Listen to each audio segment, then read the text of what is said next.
70대 할아버지가 빌딩 복도를 걸어갑니다. 손에는 낡은 걸레와 쓰레받기가 들려있죠. 그런데 이상합니다. 그는 서류들을 색깔로 구분하고 두께로 기억하며 완벽하게 정리합니다. 사람들은 그를 무식한 청소부라 불렀지만 그에게는 아무도 모르는 비밀이 있었습니다. 영상 시작 전에 구독과 좋아요 부탁드립니다. 이야기를 시작하겠습니다. 안녕하세요. 저는 김철수입니다. 올해 72살이에요. 서울 강남에 있는 대기업 건물에서 야간 청소 일을 하고 있습니다. 사람들은 제가 평범한 청소부라고 생각해요. 나이 들어서 할 일 없어 청소나 하는 그런 할아버지라고 여기죠. 하지만 제 인생은 그렇게 단순하지 않았어요. 저는 1953년생입니다. 전쟁이 끝나고 얼마 안 된 시기에 태어났죠. 아버지는 전쟁통에 돌아가셨고, 어머니 혼자서 저와 동생 둘을 키우셨어요. 우리 집은 정말 가난했습니다. 서울 변두리 판잣집에서 살았어요. 어머니는 남의 집 빨래를 해주며 하루하루를 겨우 살아가셨죠. 초등학교에 입학했을 때가 기억나요. 다른 아이들은 새 책가방을 메고 왔는데 저는 어머니가 천으로 만든 가방을 들고 갔어요. 교과서도 형편이 안 돼서 친구 것을 빌려봤죠. 그런데 이상한 일이 생기기 시작했어요. 선생님이 칠판에 쓰신 글자가 제 눈에는 이상하게 보였거든요.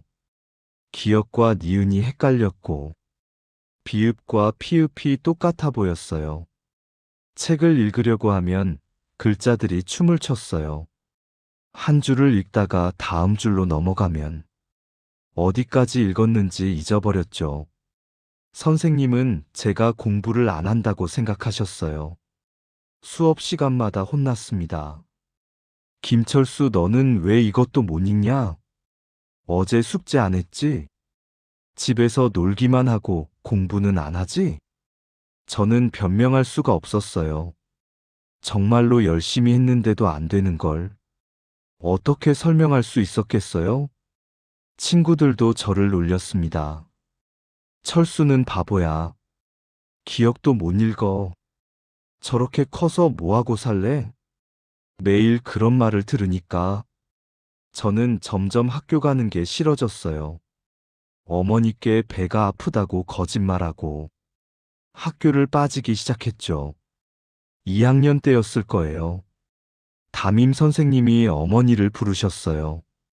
철수 어머니, 이렇게는 안 됩니다. 이 아이는 공부를 따라갈 수가 없어요. 차라리 학교를 그만두고 기술이라도 배우는 게 낫겠어요. 그날 저녁 어머니가 우셨어요.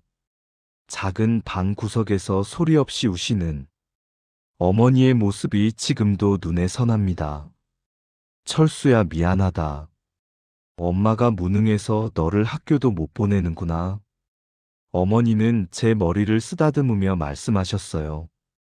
그때 저는 다짐했습니다. 공부는 못해도 힘든 일은 할 수 있다고. 어머니를 편하게 해드려야 한다고. 결국 저는 초등학교 3학년을 마치고 학교를 그만뒀어요. 11살 때였습니다. 그때부터 저는 일을 시작했어요. 처음에는 시장에서 짐을 날랐습니다. 새벽 5시에 일어나서 채소 상자를 옮기고 생선 박스를 날랐죠. 12살 아이가 하기엔 힘든 일이었지만 저는 꾹 참았어요. 일을 하면서도 항상 부끄러웠습니다. 시장 아주머니들이 물어보시거든요. 철수야, 이 박스 어디 갖다 놓으라고 했지? 저는 글자를 읽을 수가 없으니까 그냥 색깔로 기억했어요. 빨간 글씨 박스는 저쪽이요. 파란 글씨 박스는 이쪽이요. 아주머니들은 신기해하셨죠. 저 애는 글도 못 읽으면서 색깔은 잘 기억하네. 그 말이 칭찬인지 놀림인지 몰랐어요. 그냥 제가 살아남는 방법이었으니까요. 15살이 되었을 때 저는 건설 현장에서 일하기 시작했어요. 벽돌을 나르고 시멘트를 섞고 비계를 올리는 일을 했죠. 현장 감독님이 도면을 보라고 하셨는데 저는 그걸 읽을 수가 없었어요. 대신 다른 방법을 찾았습니다. 벽돌의 크기를 손으로 재고 기둥의 간격을 발로 걸어가며 세고 높이는 몸으로 느끼며 기억했어요. 신기하게도 그렇게 하니까 실수가 없었어요. 감독님도 인정해 주셨죠. 철수는 도면은 못 보지만 손은 정확해. 그 말이 위로가 되었어요. 적어도 제가 쓸모 있는 사람이라는 걸 증명할 수 있었으니까요. 25살 때 결혼했습니다. 아내는 시골에서 올라온 순박한 여자였어요. 저희는 작은 새방에서 신혼생활을 시작했죠. 아내는 제가 글을 못 읽는다는 걸 알았어요. 하지만 한 번도 뭐라고 하지 않았습니다. 대신 조용히 도와주었죠. 은행 갈 때 같이 가주고, 병원 갈 때 서류 작성해주고, 장 볼 때 가격표 읽어주었어요. 아내 덕분에 저는 평범하게 살 수 있었어요. 첫째 아들이 태어났을 때가 기억나요. 병원에서 출생신고서를 받았는데, 저는 그걸 읽을 수가 없었어요. 아내가 대신 써주었죠. 그때 마음속으로 다짐했습니다. 내 아들만큼은 꼭 공부시켜야겠다고, 글을 읽고 쓸 줄 아는 사람으로 키워야겠다고. 아들은 건강하게 자라주었어요.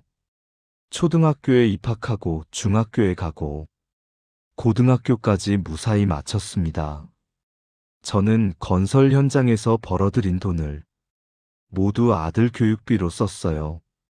아들이 대학에 가고 싶다고 했을 때 저는 기뻤습니다. 우리 집안에서 처음으로 대학생이 나오는 거였으니까요. 하지만 그때부터 문제가 생기기 시작했어요. 아들이 저를 부끄러워하기 시작한 거예요. 대학 친구들이 집에 놀러 온다고 했을 때 아들이 제게 말했습니다. 아버지, 그날은 밖에 좀 나가 계세요. 친구들한테 아버지 직업 말하기 싫어요. 그 말이 가슴에 비수처럼 박혔어요.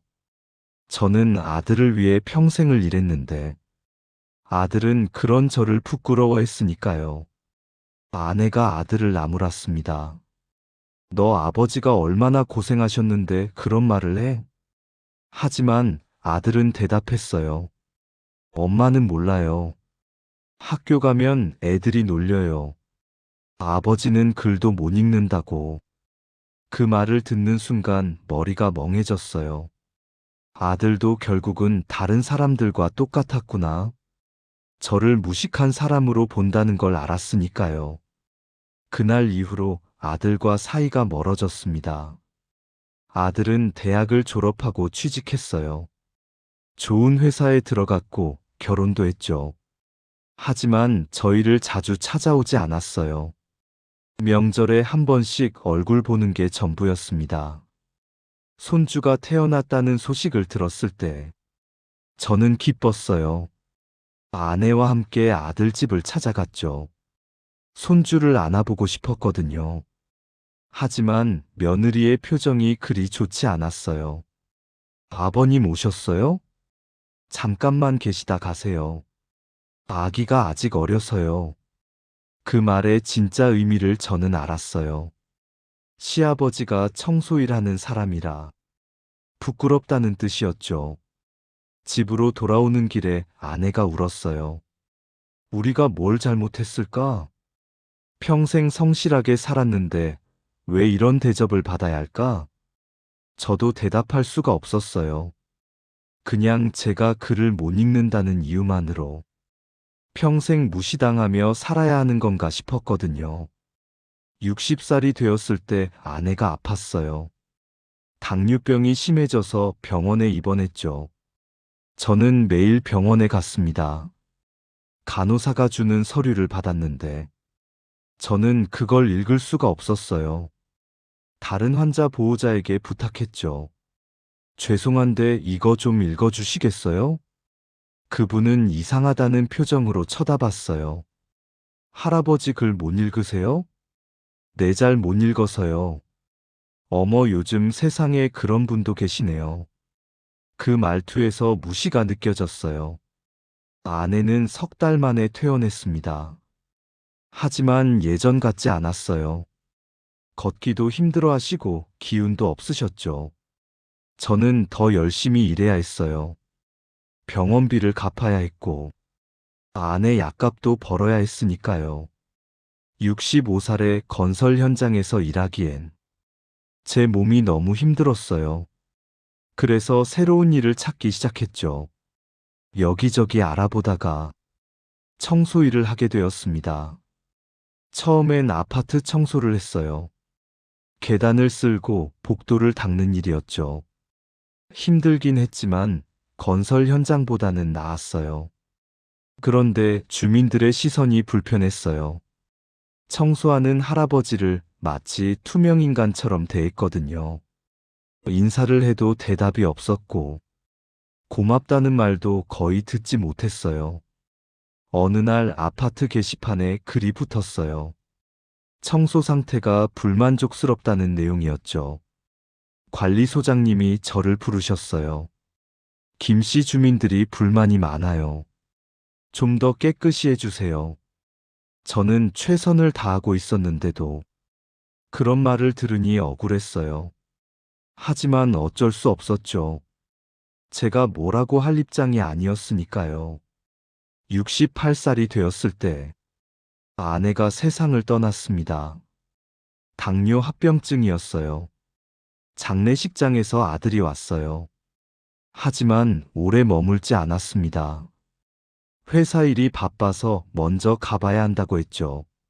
아내를 보내고 나니 세상에 혼자 남겨진 기분이었어요. 아들은 멀리 있고 손주는 만나지도 못하고 이제 저는 정말 혼자였습니다.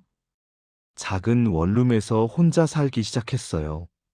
아침에 일어나면 밥을 혼자 먹고 저녁에 들어오면 또 혼자 먹었죠.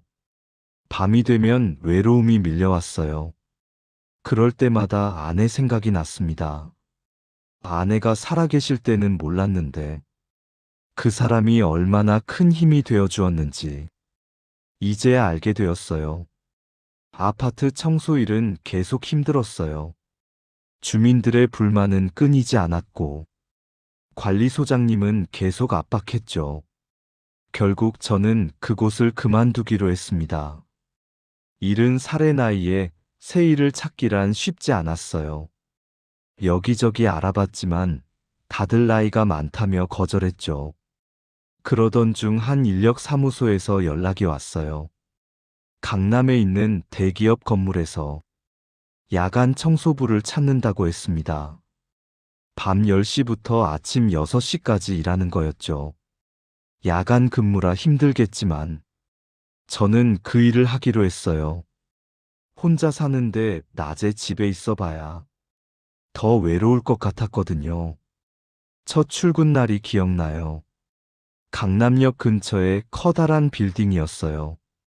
30층짜리 유리 건물이었죠. 로비는 대리석으로 되어 있었고 천장은 높고 화려했어요. 이런 곳에서 일하는 사람들은 다 대단한 사람들이겠구나 싶었습니다. 관리팀장님이 저를 데리고 다니며 설명해 주셨어요. 여기는 임원실이고 저기는 회의실이에요. 매일 이 순서대로 청소하시면 됩니다. 저는 고개를 끄덕였어요. 하지만 사실 조금 걱정이 됐습니다. 문마다 글씨가 쓰여 있었는데 저는 그걸 읽을 수가 없었거든요. 대신 다른 방법을 생각했어요. 문의 색깔과 위치를 기억하기로 한 거죠. 회색 문은 회의실이고, 갈색 문은 임원실이고, 하얀 문은 일반 사무실이라고 외웠어요. 첫날 밤 청소를 시작했습니다. 건물은 조용했어요. 낮에는 수백 명이 일하는 곳이지만 밤에는 저와 경비 아저씨 말고는 아무도 없었죠. 저는 천천히 복도를 걸으며 청소했어요. 쓰레기통을 비우고 바닥을 닦고 화장실을 청소했습니다. 일하면서 책상 위를 보니 서류들이 잔뜩 쌓여 있었어요. 어떤 책상은 정리가 안 되어 있어서 서류가 바닥에 떨어져 있기도 했죠. 저는 그걸 주워서 책상 위에 올려놓았어요. 그런데 어디에 놓아야 할지 몰랐습니다. 글자를 읽을 수가 없었으니까요. 대신 색깔을 보고 정리했어요. 파란 파일은 파란 파일끼리, 빨간 파일은 빨간 파일끼리, 두꺼운 서류는 두꺼운 서류끼리 모았죠. 그렇게 첫날 밤을 마치고 집에 돌아왔어요. 몸은 피곤했지만 마음은 괜찮았습니다. 적어도 사람들과 부딪히지 않아도 되니까요.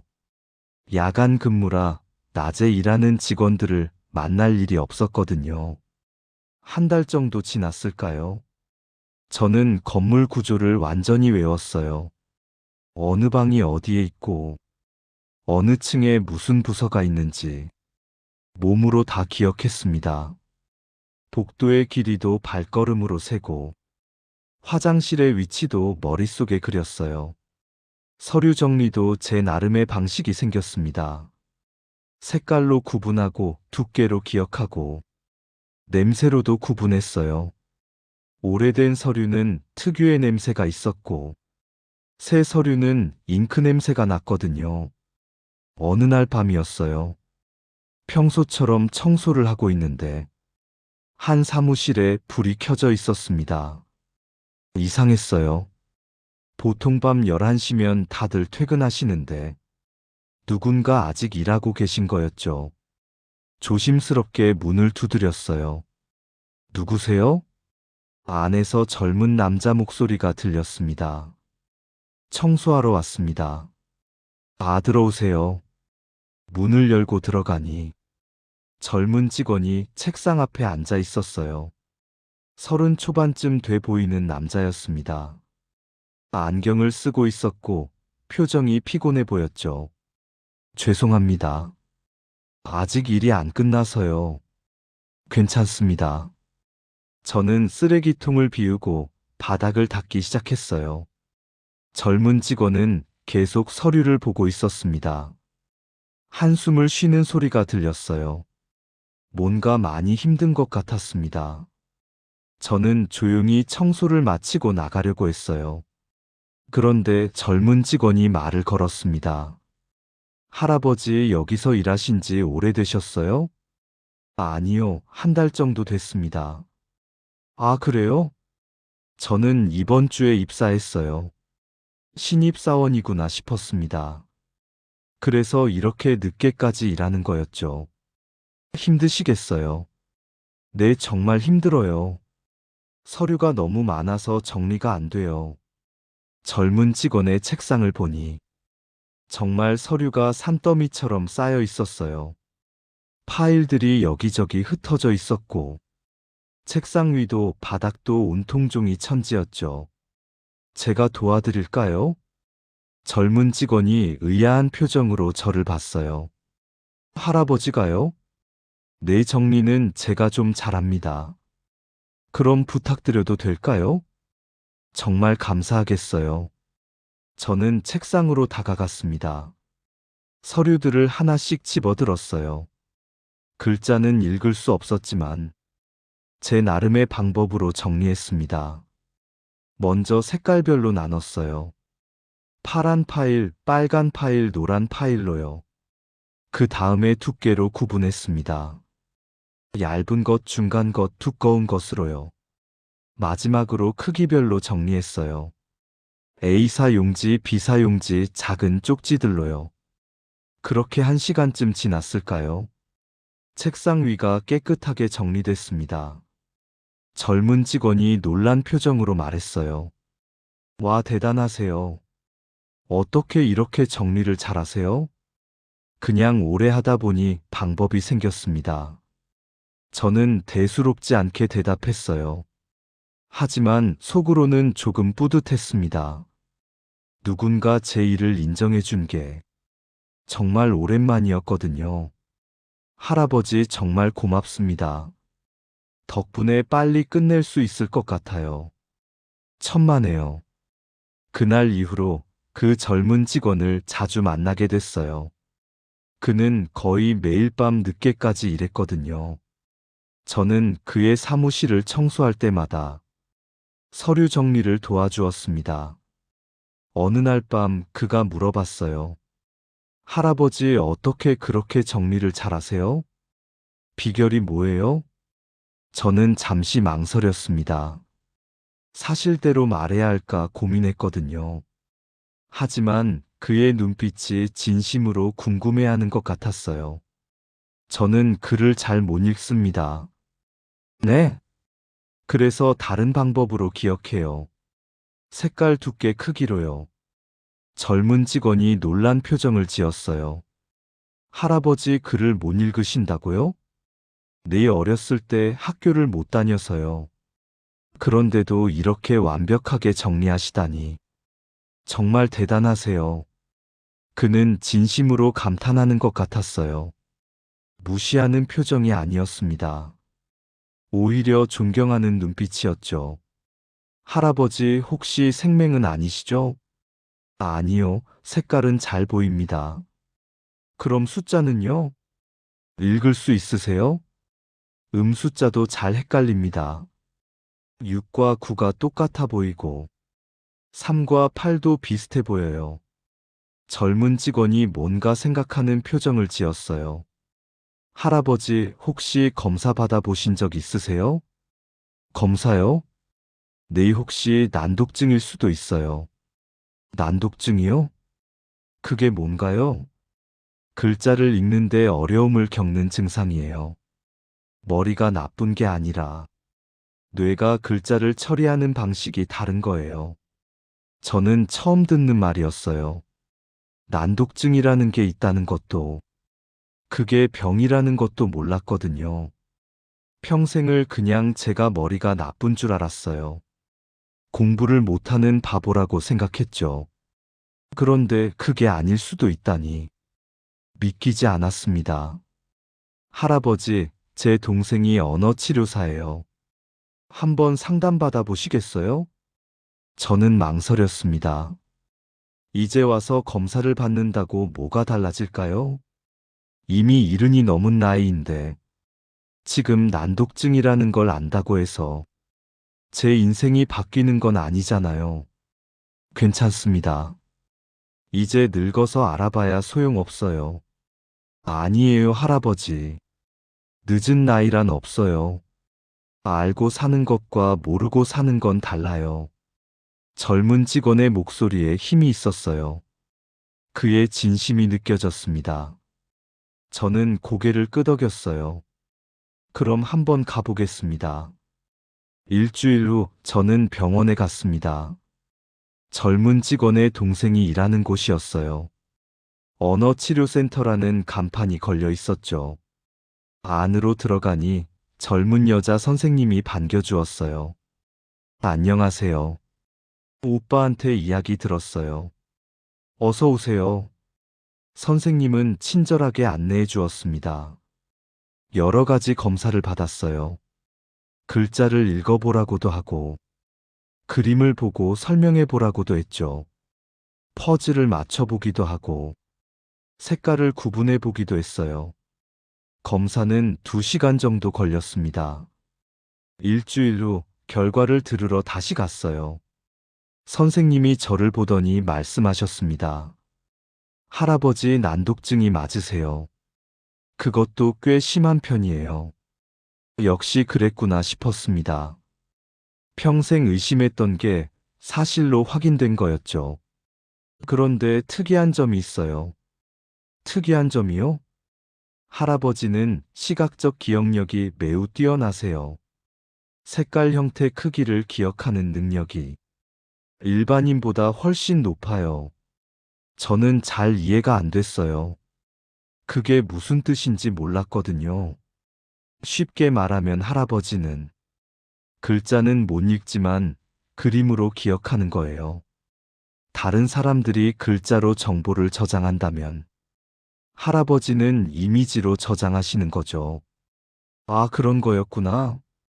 저는 그제야 이해했습니다. 제가 평생 해온 방식이 사실은 제 나름의 특별한 능력이었다는 걸요. 선생님이 계속 설명해 주셨어요. 난독증이 있는 분들 중에 다른 분야에서 뛰어난 능력을 보이는 경우가 많아요. 예술 음악 공간 지각 같은 거요. 할아버지도 그런 경우세요. 저는 뭔가 가슴이 뭉클했어요. 평생을 바보라고 생각하며 살았는데 사실은 그게 아니었다는 걸 알게 됐으니까요. 그런데 이제 와서 안다고 해서 뭐가 달라질까요? 선생님, 저는 이미 늙었어요. 이제 와서 치료받아도 소용없을 것 같은데요. 아니에요, 할아버지. 나이는 중요하지 않아요. 지금이라도 아시는 게 중요해요. 그리고 할아버지의 강점을 살릴 수 있어요. 강점이요? 내 시각적 기억력을 더 활용하시는 거예요. 이미 하고 계시지만 더 체계적으로 할 수 있어요. 선생님은 몇 가지 방법을 알려주었습니다. 색깔 코딩 시스템이라는 것도 있고, 이미지 맵을 만드는 방법도 있었어요. 저는 그날 병원에서 나오면서 이상한 기분이 들었습니다. 억울하기도 하고 후련하기도 했어요. 만약 어렸을 때 이걸 알았더라면 제 인생이 달라졌을까요? 학교도 계속 다닐 수 있었을까요? 아들도 저를 부끄러워하지 않았을까요? 하지만 이제 와서 후회해봐야 소용없었습니다. 이미 지나간 일이니까요. 그날 밤 청소하러 회사에 갔어요. 평소처럼 복도를 걸으며 청소했습니다. 그런데 이상했어요. 같은 일인데 기분이 달랐거든요. 제가 하는 일이 부끄럽지 않았어요. 오히려 자랑스러웠습니다. 저는 특별한 방식으로 일하는 거였으니까요. 젊은 직원을 만났을 때 말했어요.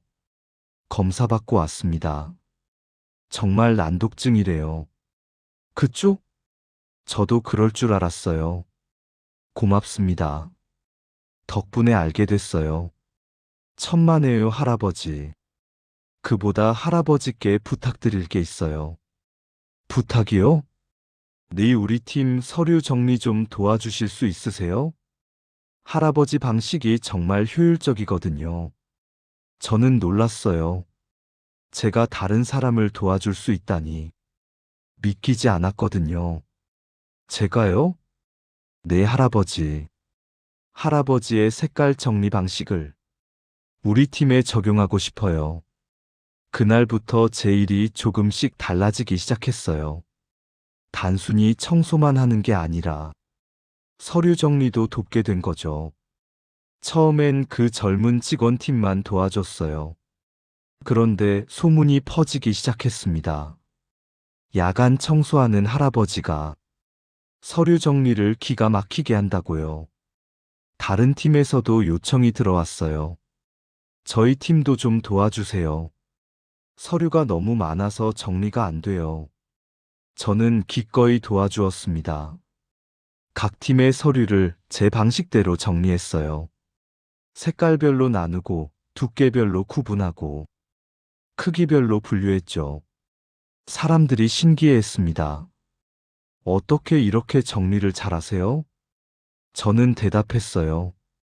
저만의 방식이 있습니다. 글자는 못 읽지만 그림으로 기억해요. 어떤 직원들은 놀라워했고, 어떤 직원들은 존경하는 눈빛을 보냈어요. 무시하는 사람은 아무도 없었습니다. 2달쯤 지났을 때 관리팀장님이 저를 부르셨어요. 김 씨, 요즘 직원들한테 인기 많으시네요. 네. 서류 정리를 잘한다고 칭찬이 자자해요. 저는 어색하게 웃었습니다. 그냥 제가 할 수 있는 일을 했을 뿐인데 이렇게 좋게 봐주시니 감사했어요. 김 씨 혹시 낮 시간에 일할 수 있으세요? 낮 시간에요? 내일 문서관리팀에서 사람이 필요하대요. 김 씨 같은 분이 딱 맞을 것 같은데요. 저는 망설였습니다. 낮에 일한다는 건 젊은 직원들과 함께 일한다는 뜻이었어요. 제가 그 일을 할 수 있을까요? 제 나이도 많고 글도 못 읽는데요. 나이는 중요하지 않아요. 실력이 중요하죠. 김 씨는 충분히 실력 있어요. 팀장님의 말씀에 용기가 났습니다. 그래, 한번 해보자. 이제 와서 두려워할 게 뭐 있나? 일주일 후 저는 낮 근무로 전환했어요. 문서관리팀에 배치되었습니다. 팀원은 5명이었어요. 다들 젊은 직원들이었죠. 처음 출근한 날이 기억나요. 팀장님이 저를 소개하셨어요. 오늘부터 함께 일하실 김철수 씨예요. 서류 정리 전문가시죠. 직원들이 저를 쳐다봤어요. 의아한 표정들이었습니다. 저렇게 나이 많은 할아버지가 무슨 전문가일까 싶었겠죠. 하지만 저는 개의치 않았어요. 일로 보여드리면 됐으니까요. 첫날 저에게 맡겨진 일은 지난 5년간의 계약서 정리였어요. 수백 개의 파일이 창고에 쌓여 있었습니다. 순서도 엉망이고 분류도 안 되어 있었죠. 젊은 직원들은 고개를 저었어요. 이거 정리하려면 한 달은 걸릴 거예요. 알파벳 순으로 정리해야 하는데 너무 많아서요. 저는 파일들을 살펴봤습니다.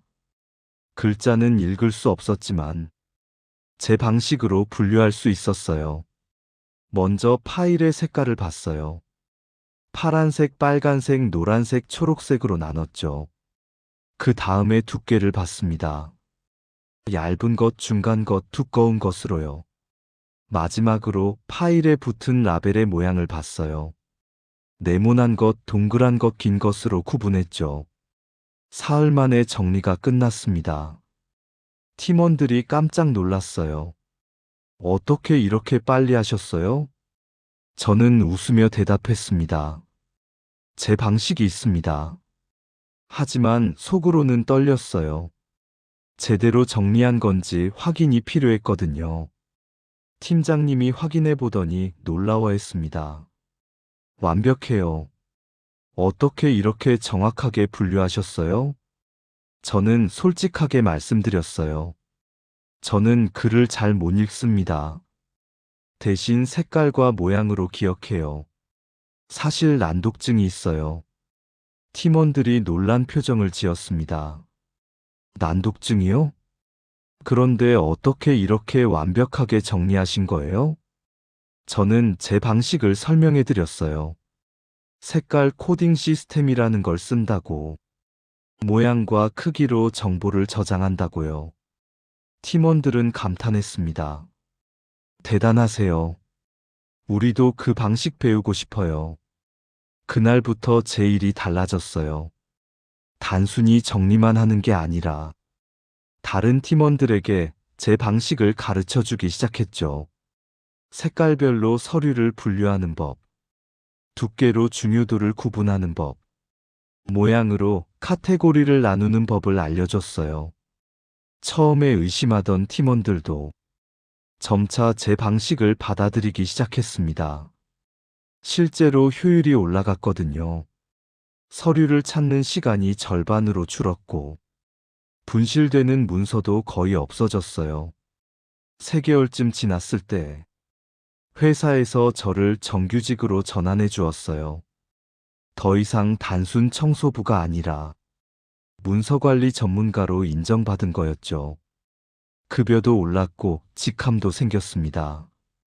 어느 날 젊은 직원이 저를 찾아왔어요. 처음 저를 도와준 그 신입사원이었죠. 할아버지 덕분에 제가 승진했어요. 정말요? 내 서류 정리 시스템을 회사 전체에 제안했는데 임원들이 좋아하셨어요. 할아버지 방식을 전 부서에 도입하기로 했대요. 저는 믿기지 않았어요. 제가 평생 부끄러워했던 방식이 이제는 회사의 공식 시스템이 된다니요. 할아버지 정말 고맙습니다. 할아버지가 아니었으면 저도 이렇게 성장하지 못했을 거예요. 아니에요. 당신이 저를 도와줬잖아요. 난독증이라는 걸 알게 해줬고요. 우리 서로 도운 거죠. 그날 저녁 집에 돌아와서 생각했어요. 평생을 무시당하며 살았는데, 이제 인정받게 됐구나. 늦었지만 제 가치를 증명했구나. 그런데 마음 한편이 허전했습니다. 이 기쁨을 나눌 사람이 없었거든요. 아내는 이미 세상을 떠났고, 아들은 여전히 연락이 없었어요. 며칠 후 용기를 내서 아들에게 전화했습니다. 여보세요? 아들의 목소리가 들렸어요. 준호야, 나다. 아버지? 무슨 일이세요? 목소리가 차갑더군요. 아무 일 없다. 그냥 목소리 듣고 싶어서. 아네, 저 바빠서요. 나중에 전화 드릴게요. 통화는 1분도 안 돼서 끊어졌어요. 저는 핸드폰을 내려놓고 한숨을 쉬었습니다. 회사에서 아무리 인정받아도 아들은 여전히 저를 부끄러워하는구나. 다음 날 회사에서 팀장님이 말씀하셨어요. 김 씨 다음 주에 전사 워크숍이 있어요. 김 씨도 참석해서 발표 좀 해주세요. 발표요? 내일 김 씨의 정리 시스템을 다른 부서 사람들에게 소개하는 거예요. 저는 당황했습니다. 발표라니 제가 어떻게 해요? 글도 못 읽는데요. 괜찮아요. PPT는 저희가 만들어 드릴게요. 김 씨는 경험담만 말씀해 주시면 돼요. 하지만 저는 두려웠어요. 많은 사람 앞에서 제 이야기를 한다는 게 부끄럽기도 하고 무섭기도 했거든요. 특히 제가 난독증이 있다는 걸 회사 전체에 알려야 한다는 게 걱정이었어요. 팀원들이 격려해 주었습니다. 할아버지 잘하실 수 있어요. 할아버지 이야기를 들으면 다들 감동받을 거예요. 워크숍 날이 다가왔습니다. 저는 떨리는 마음으로 회의실에 들어갔어요. 회의실은 컸습니다. 100명 정도가 앉을 수 있는 곳이었죠. 앞쪽에는 큰 스크린이 걸려 있었고, 마이크도 준비되어 있었어요. 사람들이 하나둘 들어오기 시작했습니다. 젊은 직원들, 중간 관리자들, 임원들까지 다양한 사람들이 모였어요. 제 차례가 되었습니다. 팀장님이 저를 소개하셨어요. 지금부터 문서관리팀 김철수 씨 발표를 듣겠습니다. 저는 떨리는 다리로 앞으로 나갔어요. 마이크를 잡는 손이 떨렸습니다. 100명의 시선이 저에게 쏠렸어요. 심호흡을 하고 말을 시작했습니다. 안녕하세요. 저는 김철수입니다. 72살이고요. 이 회사에서 청소 일을 하다가 지금은 문서관리 일을 하고 있습니다. 사람들이 조용히 듣고 있었어요. 저는 계속 말했습니다. 저는 글을 잘 못 읽습니다. 난독증이 있거든요. 어렸을 때는 이걸 몰랐어요. 그냥 제가 머리가 나쁜 줄 알았죠. 학교도 제대로 못 다녔고, 평생을 무식한 사람으로 살았습니다. 회의실이 더 조용해졌어요. 사람들이 집중해서 듣고 있었습니다. 저는 제 이야기를 계속했어요. 어린 시절 놀림받던 이야기, 건설 현장에서 일하던 이야기, 아들이 저를 부끄러워했던 이야기, 아내를 잃고 혼자 남겨진 이야기를요. 그리고 이 회사에 와서 제 방식이 인정받게 된 이야기도 했습니다. 저는 평생 제가 쓸모없는 사람인 줄 알았어요. 하지만 아니었습니다. 다르게 생각하는 것도 능력이었어요. 글자 대신 색깔로 기억하는 것. 숫자 대신 모양으로 구분하는 것. 그것도 하나의 재능이었던 거죠. 발표를 마치고 자리에 앉았어요. 잠시 조용했습니다. 그러다 한 사람이 박수를 치기 시작했어요. 그리고 다른 사람들도 함께 박수를 쳤습니다. 회의실 전체가 박수 소리로 가득 찼어요. 저는 눈물이 날 것 같았습니다. 평생을 무시당하며 살았는데 이렇게 많은 사람이 박수를 쳐주다니 믿기지 않았거든요. 워크숍이 끝나고 여러 사람이 저에게 왔어요. 감동적인 이야기였어요. 저도 배우고 싶어요. 정말 대단하세요. 그날 저는 깨달았습니다. 나이는 중요하지 않다는 것. 늦었다고 생각할 때가 가장 빠르다는 것. 그리고 다름은 약점이 아니라 강점이 될 수 있다는 것을요. 한 달 후 예상치 못한 일이 생겼어요. 아들에게서 연락이 온 거예요. 아버지 만나 뵐 수 있을까요? 목소리가 예전과 달랐습니다. 차가움 대신 조심스러움이 느껴졌어요. 그래, 언제 보자. 이번 주말에 갈게요. 주말에 아들이 집에 왔어요. 손주도 데리고 왔습니다. 아버지. 아들이 현관에서 고개를 숙였어요. 그동안 정말 죄송했어요. 갑자기 왜 그러냐? 회사 사람한테 들었어요. 아버지가 대기업에서 일하신다고. 문서관리 전문가시라고. 아, 그래. 그리고 난독증이 있으시다는 것도 알았어요. 평생 그 때문에 고생하셨는데. 저는 아버지를 부끄러워했어요. 정말 죄송해요. 아들의 눈에 눈물이 맺혔습니다. 괜찮다. 다 지난 일이야. 아니에요. 아버지는 대단하신 분이에요. 그 나이에 새로운 일을 배우시고, 회사에서 인정받으시고, 저는 아버지를 본받아야 해요. 손주가 제 손을 잡았어요. 할아버지 멋있어요. 저도 할아버지처럼 되고 싶어요. 그 순간 제 가슴이 따뜻해졌습니다. 평생을 기다렸던 말이었거든요.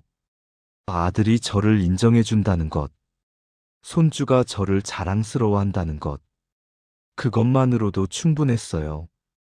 그날 저녁 아들 가족과 함께 저녁을 먹었어요. 오랜만에 식탁이 따뜻했습니다. 아들이 물어봤어요. 아버지 앞으로 뭐 하고 싶으세요? 글쎄. 일은 계속하고 싶고, 그리고 나처럼 난독증 있는 사람들 도와주고 싶구나. 아들이 웃으며 말했어요. 좋은 생각이에요. 제가 도와드릴게요. 지금 저는 여전히 회사에서 일하고 있습니다. 72살의 나이지만 매일 출근하고 있어요. 더 이상 청소부가 아닙니다. 문서관리 전문가로서 당당하게 일하고 있죠. 가끔 신입사원들이 저를 찾아와요. 할아버지, 저도 정리 방법 좀 배우고 싶어요. 그럴 때마다 저는 기꺼이 가르쳐 줍니다. 색깔로 구분하는 법, 모양으로 기억하는 법, 그리고 무엇보다 자신을 믿는 법을요. 어느 날 한 신입사원이 물어봤어요.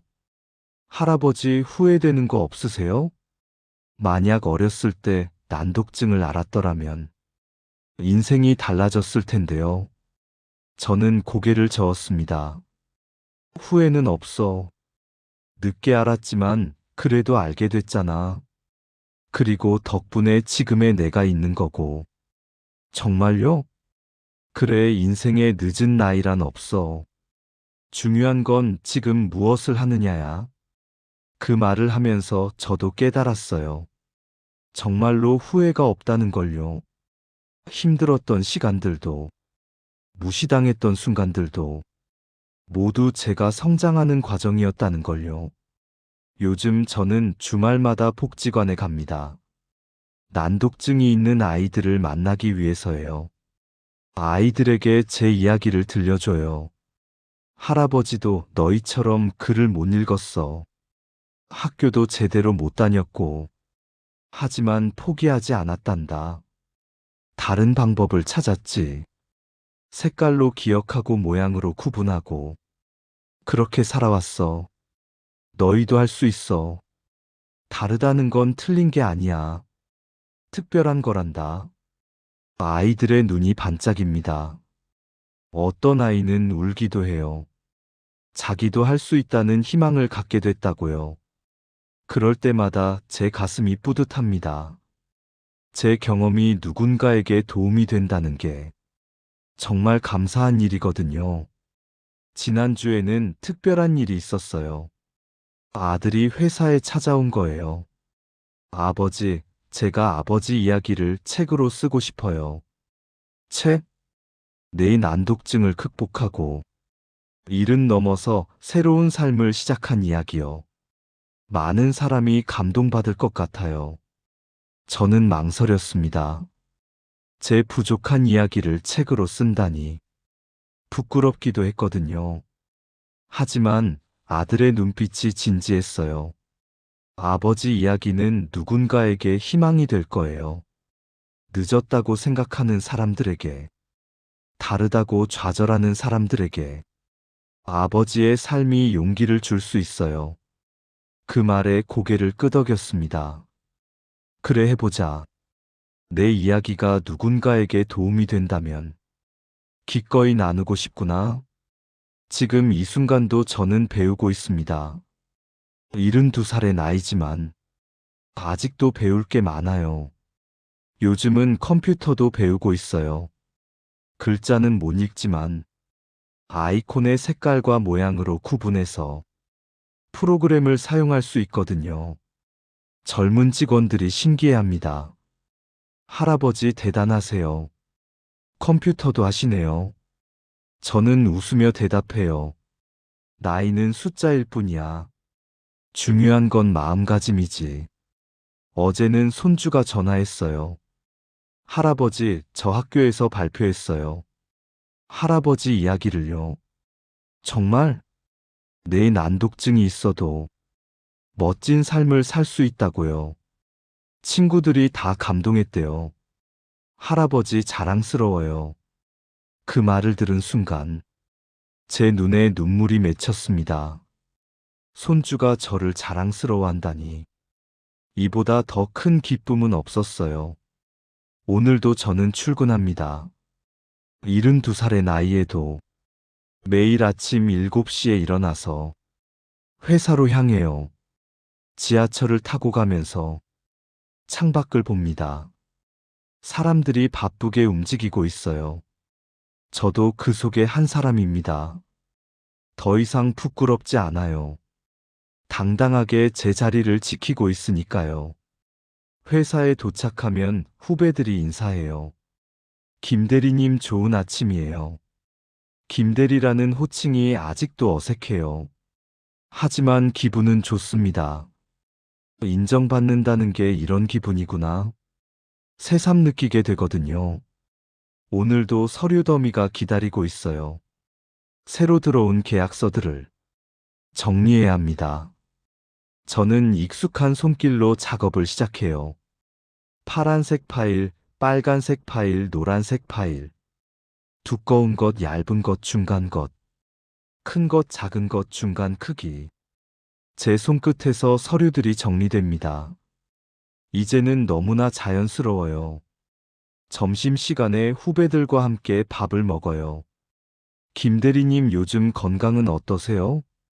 좋아, 매일 운동하고 있어. 대단하세요. 저도 나이 들어서 김 대리님처럼 건강하고 싶어요. 그럼 지금부터 관리해야지. 나이 들어서 후회하지 말고. 후배들이 웃습니다. 저도 덩달아 웃어요. 이런 일상이 행복합니다. 퇴근길에 복지관에 들렀어요. 오늘도 아이들이 기다리고 있거든요. 할아버지, 아이들이 달려와서 안깁니다. 오늘도 이야기해 주세요. 그래, 오늘은 무슨 이야기를 들려줄까? 색깔로 기억하는 방법이요. 좋아, 그럼 오늘은 그 이야기를 하자. 아이들과 함께 앉아서 이야기를 나눠요. 제 경험을 들려주고, 아이들의 고민도 들어주고, 함께 해결 방법을 찾아요. 아이들의 얼굴에 희망이 피어납니다. 그 모습을 보면 제 가슴도 따뜻해져요. 저녁에 집에 돌아오면 아들에게서 문자가 와 있어요. 아버지 오늘도 수고하셨어요. 주말에 손주 데리고 갈게요. 사랑합니다. 그 짧은 문자가 제게는 큰 힘이 됩니다. 저는 이제 외롭지 않아요. 회사에 후배들이 있고, 복지관에 아이들이 있고, 집에는 연락하는 가족이 있으니까요. 밤에 잠자리에 들면서 생각해요.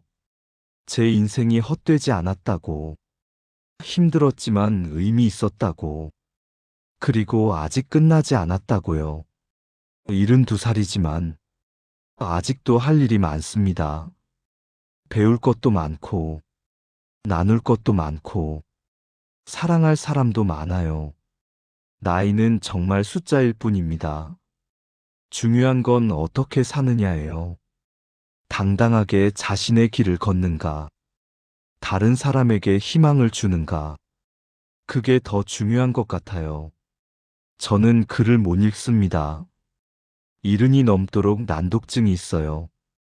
하지만 그게 제 전부는 아닙니다. 저는 색깔로 세상을 기억하고, 모양으로 정보를 저장하고, 다른 방식으로 생각하는 사람이에요. 그리고 그것이 바로 제 강점입니다. 만약 여러분 중에 자신이 부족하다고 느끼는 분이 계신다면 이 이야기를 기억해 주세요. 다름은 틀림이 아닙니다. 약점은 강점이 될 수 있어요. 그리고 늦었다고 생각하는 순간이 가장 빠른 때입니다. 저는 70이 넘어서 제 인생의 봄을 맞이했어요. 여러분도 할 수 있습니다. 나이에 상관없이, 상황에 상관없이 자신을 믿고 한 걸음씩 나아가세요. 그러면 언젠가는 여러분만의 봄이 올 거예요. 저처럼요. 오늘도 저는 감사합니다.